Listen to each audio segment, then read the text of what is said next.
अस्सलाम वालेकुम। आज हम क्लास 7 की बुक अपनी ज़बान का पहला लेसन पढ़ने जा रहे हैं, जो कि एक नज़्म है और उसका नाम है मेरा वतन। ये पहला लेसन है और ये मेरा वतन जो नज़्म है ये लिखी गई है शफीउद्दीन नैयर जी के हाथों। नाम है इसका मेरा वतन, जिसमें वतन के बारे में बताया गया है, वतन की खूबियाँ बयान की गई हैं। सबसे पहले हम इस लेसन को पढ़ेंगे, इस पोएम को पढ़ेंगे और पढ़कर उसके साथ में उसका खुलासा भी देखते जाएंगे।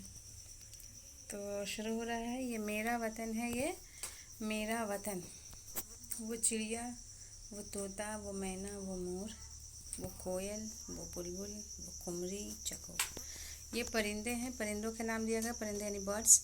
तो बर्ड्स तरह तरह के हमारे देश में पाए जाते हैं। हमारे देश में हर तरह की चिड़िया हैं, तोता, मैना, मोर, कोयल, बुलबुल। इसमें कोई भी बताने वाली चीज़ें नहीं है, आप सब जानते हैं इन परिंदों के बारे में। आगे है वो झीलों की लहरें, वो दरिया का जोर। झील यानी लेक, तो वो झीलों की लहरें, वो दरिया का जोर। दरिया का जो बहना होता है, दरिया जो बह रहा है उसके बारे में है। और झील, लेक्स की जो लहरें होती हैं, लेक्स के किनारे जब हम जाते हैं तो ये खूबसूरती बयान की जा रही है कि वो नज़ारा कितना खूबसूरत होता है। वो झरनों का गिरना, वो पानी का शोर।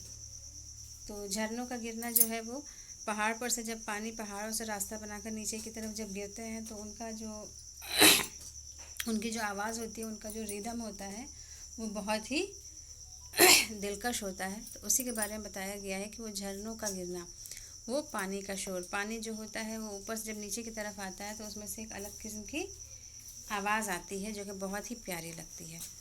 वो सरसब्ज इसके पहाड़ और वन, सरसब्ज यानी हरे भरे, इसके पहाड़ यानी हिल्स, और वन मतलब जंगल। ये मेरा वतन है, ये मेरा वतन। इस नज़्म में जो है शायर ने सिर्फ अपने वतन की खूबसूरती के बारे में बात की है। वतन की खूबसूरती, उसकी खूबियाँ, उसमें क्या अच्छा लगता है, क्या खराब, मतलब क्या अच्छा लगता है, क्या क्या खूबसूरती है, क्या आँखों को भला लगता है, वो सारी बातें हैं। वो तो आगे है लेसन, वो गल्ले, वो मेवे, वो तरकारियाँ। गल्ले मतलब अनाज। अब हमारे देश में जो है वो अनाज बहुत ज़्यादा पाया जाता है, क्योंकि यहाँ का, आप लोगों ने ज्योग्राफी में पढ़ा होगा कि हमारे कंट्री का मेन ऑक्यूपेशन जो है वो क्या है, वो है फार्मिंग।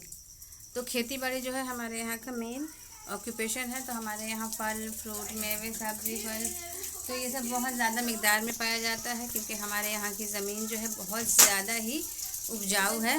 वो गल्ले, वो मेवे, मेवे मतलब जो ड्राई फ्रूट्स होते हैं उनको मेवे कहा जाता है। वो तरकारियाँ, तरकारियाँ मतलब सब्जियाँ। वो खुशरंग फूलों की गुलकारियाँ। खुशरंग फूल यानी फूल तो वैसे भी बहुत खूबसूरत होते हैं, चाहे वो जंगली फूल हो चाहे वो लगाए हुए फूल हों, तो फूल ऐसे ही खूबसूरत लगते हैं देखने में। तो वो खुशरंग फूलों की गुलकारियाँ, यानी अगर उनको सजा के और अच्छे से लगा दिया जाए, सीक्वेंस में लगा दिया तो और ज़्यादा प्यारे लगते हैं। जैसे बगीचों में आपने गार्डन्स वगैरह में देखा होगा कैसे उनको डिज़ाइनिंग में सजाया जाता है, सीक्वेंस में रखा जाता है, तो वो देखने में आँखों को बहुत भला लगता है। वो सरसब्ज बागों की फुलवारियाँ, वो ग्रीन ग्रीन बागों की फुलवारियाँ, यानी जहाँ पर बगीचा जो होता है उसको फुलवारी भी कहा जाता है। वो सैराब और खुशनुमा क्यारियाँ। सैराब यानी पानी से भरी हुई, खुशनुमा यानी खूबसूरत क्यारियाँ। ज़मीनें वो ज़रखेज़, ज़मीनें जो है ज़रखेज़ यानी उपजाऊ। ज़मीनें वो ज़रखेज़ दिलकश चमन, ये मेरा वतन है, ये मेरा वतन। नेक्स्ट है पहाड़ों का मंजर, बनों का समा। पहाड़ों का मंजर यानी अलग अलग, आपको बताया हमारे देश में जो है मौसम भी अलग अलग तरह के पाए जाते हैं। लैंड जो है, लैंडस्केप भी अलग अलग तरह का पाया जाता है। कहीं पहाड़ है, कहीं चटियल मैदान है, कहीं रेगिस्तान है, तो कहीं बर्फीला इलाका, यानी हर तरह का चीज़ जो है हमारे यहाँ, हर तरह की मिट्टी और हर तरह का इलाका, हर तरह का मौसम हमारे यहाँ पाया जाता है। कहीं बहुत ज़्यादा गर्मी है तो कहीं बहुत ज़्यादा ठंडी है। कोस्टल एरिया है, समुद्री इलाका भी पाया जाता है। तो यहाँ पर किसी चीज़ की कमी नहीं है, बहुत कुछ यहाँ पर नज़र आता है अगर हम उसको देखें तो पहाड़ों का मंजर, बनों का समा यानी जंगल, पहाड़ देखो तो वो अलग खूबसूरती अपने लेकर खड़े हुए हैं। बनों का समा, अगर एक लाइन से जो ये सुंदरबन डेल्टा या इस तरह के जंगल जो है हमको नज़र आते हैं तो उनको देखकर अलग ही खूबसूरती का मतलब एहसास होता है हमको। है इनमें हज़ारों ही चश्मे रवां, और चश्मे मतलब जो होता है ज़मीन से जो पानी निकलता है उसको कहते हैं चश्मे। तो चश्मे बहते हैं, उसमें हमेशा चश्मे रवां हैं। कहाँ तक बयां इसकी हो खूबियाँ। तो हमारे देश में इतनी सारी खूबियाँ हैं, इतने सारे मंजर हैं, इतने सारे चीज़ें हैं कि उसको बयान करना मुश्किल है। जितनी खूबसूरती, जितनी चीज़ें, जितने हमको अल्लाह ताला ने नेमतें अदा की हैं इस देश में, उसको बयान करना, उसको गिन, अल्लाह ताला ने जो हमको नेमतें अदा की हम तो उसी को नहीं गिन सकते। तो हमारे पूरे इतने बड़े देश में जो नेमतें अता की हैं उसको हम कहाँ से गिन सकते हैं। अल्लाह ताला ने बेशुमार नेमतें हमें अता की हैं, हमारे जिस्म से लेकर और हमारे अतराफ चारों तरफ, खाने से लेकर पीने से लेकर हर चीज़ में। और कहीं कहीं अल्लाह ताला ने उसको और ज़्यादा नेमतों से भर दिया है और कहीं कहीं बहुत कमी है। तो हमारा देश ऐसा है कि जहाँ पर किसी चीज़ की कमी नहीं है, बहुत ज़्यादा ही नेमतें अल्लाह ताला ने यहाँ पर दी हैं। ज़मीन भी उपजाऊ है, मौसम भी बहुत अच्छा है। आपको पता ही है कि हमारे देश में 3 तरह के मौसम पाए जाते हैं यहाँ पर, मतलब सर्दी, गर्मी, बरसात। इसके अलावा बाहर का मौसम भी होता है और फिजा का रुख भी होता है। तो मेन जो होते हैं वो 3 मौसम होते हैं जो हमारे लिए बहुत ज़रूरी है। कहीं कहीं तो आप लोगों ने सुना होगा कि सिर्फ बरसात होती है सालों भर, वहाँ बारिश ही होती रह जाती है।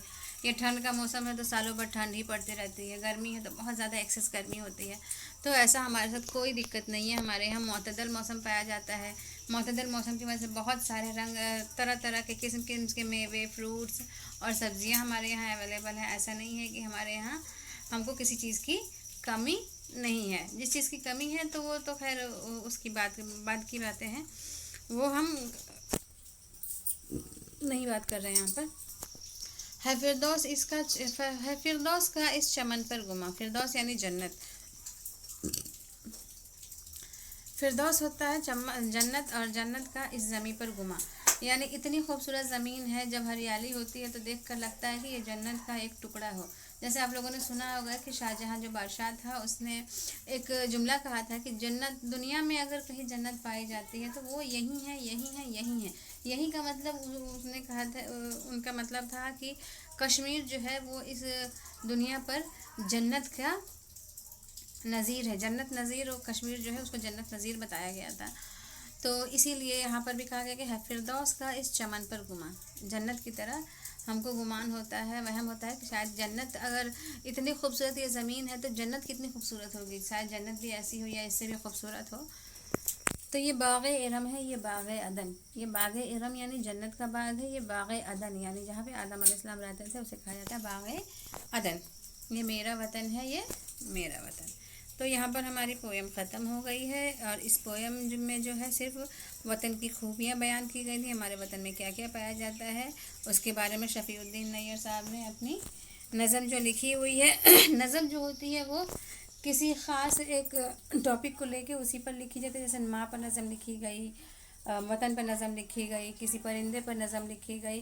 तो एक टॉपिक पे जो चीज़ें लिखी जाती हैं उसे नज़म कहा जाता है। नज़म और गज़ल और क़सीदा, मसनवी, ये जो पोएम है उसकी अलग अलग तसानीफ़ हैं और इसको बाद में हम ग्रामर पोर्शन में पढ़ेंगे। तो सबसे पहले जो हम देखेंगे यहाँ पर इसके वर्ड मीनिंग भी देख लेते हैं। तो वर्ड मीनिंग में सबसे पहले खुमरी फ़ाख्ता की एक किस्म का एक परिंदा। फ़ाख्ता जो होता है वो कहते हैं कबूतर को, ठीक है। तो चकोर तीतर की किस्म का एक परिंदा, इसे चांद का आशिक भी कहते हैं। वन मतलब जंगल, सरसब्ज, हरा भरा, गले, अनाज, मेवे, बताया मैंने आपको, खुश्क फल, बादाम, अखरोट, जो ड्राई फ्रूट्स होते हैं वो, तरकारियाँ, सब्जियाँ, गुलकारियाँ यानी फूल, गुल बूटे बने हुए, गुल बूटे यानी जो फूल पौधे, फूल वगैरह बने होते हैं ना जगह जगह, उसको कहते हैं। सैराब यानी पानी से भरा हुआ, ज़रखेज़ जिस ज़मीन में पैदावार ज़्यादा होती है, उपजाऊ, चश्मा यानी ज़मीन से उबलता हुआ पानी, रवा यानी बहता हुआ, फिरदौस जन्नत, बहिश्त, गुमा शक व शुबा, दिलकश दिलपसंद, बाग़ इरम जन्नत का बाग, बाग़ अदन जन्नत का वो बाग जिसमें हज़रत आदम अलैहिस्सलाम को रखा गया। अब नेक्स्ट है क्वेश्चन आंसर। सोचिए और बताइए शायर ने नज़म में किन किन परिंदों का जिक्र किया गया। तो ये आपको दूसरी और तीसरी लाइन में मिल जाएगा आराम से, आप वहाँ से उसको देख के लिख सकते हैं। जिन परिंदों का जिक्र है वो सामने ही आपके। दिलकश चमन किसको कहा गया है? दिलकश चमन मेरे वतन को कहा गया, अपने वतन को कहा गया है फिरदौस का इस चमन पर गुमा। इस मिसरे से क्या मुराद है? तो इस मिसरे से ये मुराद है कि हमको अपने चमन देखकर ऐसा लगता है कि जैसे कि ये जन्नत हो, जन्नत का टुकड़ा है। इस ज़माने में हमारे वतन की क्या क्या खूबियाँ बयान की गई हैं। तो इसको आपको पूरा नज़म आपके सामने जो है उसका मुख्तसर सा खुलासा आपको यहाँ पर देना पड़ेगा कि इसमें क्या क्या बयान किया गया। पहाड़ और मेवे और गले और जो चश्मे हैं, नदियाँ हैं, झरने हैं, इन सब के बारे में आपको यहाँ पर एडिट करना होगा, लिखना होगा। इस नज़म के शायर का नाम लिखिए। तो शायर का नाम आपको बिल्कुल पता ही है, सबसे पहले मैंने बताया कि शफ़ीउद्दीन नैयर। शायर इस नज़म में क्या पैगाम देना चाहता है? शायर इस नज़म में पैगाम देना चाहता है कि अल्लाह ताला ने हमको बहुत सारे, हमारे वतन में जो है बहुत सारी हमको नेमतों से नवाजा है, तो हमें इन नेमतों की कद्र करना चाहिए। नीचे लिखे हुए लफ्ज़ों को अपने जुमलों में इस्तेमाल करिए। इसका है सेंटेंस मेकिंग। सेंटेंस मेकिंग करना है। वर्ड्स है हमारे पास दरिया, पहाड़, वतन, मंजर, चमन और समा। तो दरिया यानी नदी। पहाड़ के ऊपर आपको अपने जुमलों में इस्तेमाल करना है, तो इसको आप कर ही सकते हैं। इमला दुरुस्त करिए यानी उसको स्पेलिंग मिस्टेक है उसको सही करना है। तरकारियाँ, जो आप ऊपर से देखेंगे बड़ी काफ की जगह पर छोटी काफ आ जाएगी। बागों, गाफ की जगह पर गैन आ जाएगा। मंजर, ज्वाद की जगह पर जो आ जाएगा। तो और जो होता है वो ज्वाद की जगह पर आ जाएगा। वतन, ते हटा के हम तो लगा देंगे। सरसब्ज, स्वाद हटाकर सीन लगा देंगे, छोटी सीन, सरसब्ज हो जाएगा। मिसरे मुकम्मल करिए। तो ये आप बुक में से देख के कर सकते हैं, बिल्कुल भी। उसके आगे है वाहिद से जमा और जमा से वाहिद बनाइए। तो यहाँ पर आपको क्या करना है, 2 कॉलम बनाना है। एक तरफ आप वाहिद लिखेंगे और दूसरी तरफ आप जमा लिखेंगे। वाहिद के सामने उसका जमा लिखा जाएगा और जमा के सामने उसका वाहिद लिखा जाएगा। तो सबसे पहले चिड़िया, जिसका जमा होगा चिड़ियाँ, नून गुन्ना लगा देंगे, बिना नुक्ते वाली नून। तो चिड़िया का चिड़ियाँ। बुलबुल, बुलबुलें। झील, झीलों या झीलें। दरिया, दरियाओं। झरनों, झरनों का क्या हो जाएगा, झरने। झरनों, झरना, झरनों को झरना। पहाड़, पहाड़ों या पहाड़े।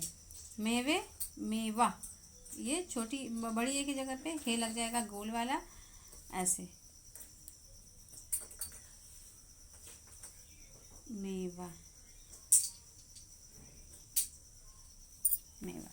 ठीक, तो ये हमारा क्लियर हो गया।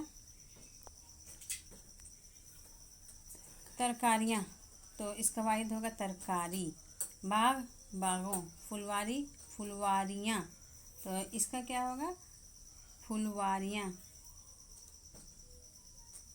फुलवारियाँ, फुलवारियाँ। ठीक। क्यारी, क्यारियाँ। उसी तरह से मंजर, तो मंजर का हो जाएगा मनाजिर, मनाजिर। चश्मा, चश्मे, बड़ी ये लग जाएगा इसमें, चश्मे। खूबियाँ, तो इसका हो जाएगा खूबी। ठीक। अब मिसरों को सही तरतीब से लिखकर शेर मुकम्मल करिए, यानी उसको सीक्वेंस में लगाना है। वो गले, वो मेवे, वो तरकारियाँ। तो इसको हम क्या करेंगे, देखिए, वो खुश रंग फूलों की गुलकारियाँ, साथ में हो जाएगा। कहाँ तक बयां इसकी हो खूबियाँ, वो शेराब और खुशनुमा क्यारियाँ। वो सरसब्ज बागों की फुलवारियाँ। देखिए, वो गले, वो मेवे, वो तरकारियाँ, वो खुश रंग फूलों की गुलकारियाँ। ठीक। कहाँ तक बयां इसकी हो खूबियाँ, है फिरदौस का इस चमन पर गुमा। वो सरसब्ज बागों की फुलवारियाँ, वो सरसेराब और खुशनुमा क्यारियाँ। वो झीलों की लहरें, वो दरिया का जोर, वो झरनों का गिरना, वो पानी का शोर। बिल्कुल, इसमें थोड़ी सी गलती हो गई थी जल्दीबाजी में, तो खैर उसको इग्नोर करें। इस नज़्म को ज़बानी याद करें। गौर करने की बात, अब गौर करने की बात है, इस नज़्म में मेरा वतन के उन्वान से वतन की अहमियत बयान की गई है। ठीक। इस नज़्म में हमारे मुल्क की खूबियाँ मुख्तसर तौर पर बयान की गई, यानी मुख्तसर यानी बहुत ही कम लफ्ज़ों में बयान की गई हैं, खुलासे में नहीं बयान की गई हैं। हमारे वतन की मोहब्बत और वतन दोस्ती के जज्बे को नज़्म में उभारा गया है। तो ये जो है एक क्या कहते हैं, वतन जज्बे के नज़म को उभारने वाला, वतन की मोहब्बत वाला नज़म था, वतन के टॉपिक पर नज़म था। तो ये तो आप समझ ही गए होंगे। तो हमारा लेसन यहाँ पर कंप्लीट हो गया। अब हम इसको ख़त्म करते हैं। ठीक, ओके, बाय।